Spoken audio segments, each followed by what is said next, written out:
One of the best setup openings to employ in chess as a beginner or an intermediate is known as the King's Indian setup, which actually can be played with both sides, and it's a great tool to kind of get you going, get you developed, and play the middle game from there. So let's jump into it.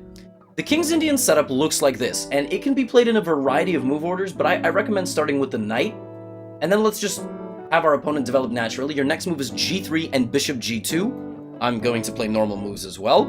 Then you castle, and then you play d3. And d3 is designed as an anti-e pawn move.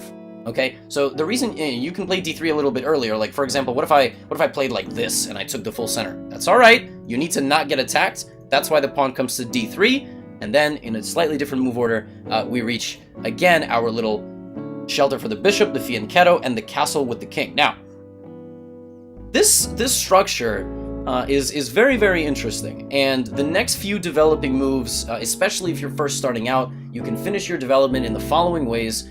You've got to commit this bishop, so that will either happen on g5 and then make this capture if you're attacked. But let's say, your opponent does this and you can't bring the bishop out this way, then you can go b3. So something like h6, b3, you develop the bishop out this way, and then you can put this knight like this. And all of this is setting up an eventual pawn push in the center of the board, either to e4 with your e-pawn 2 squares or either with your c-pawn. You cannot, and I recommend that you do not do both, because what will happen is you will block in your pieces. But I recommend that you choose one of the two so that you have some sort of command in the center of the board, and then you try to play from there.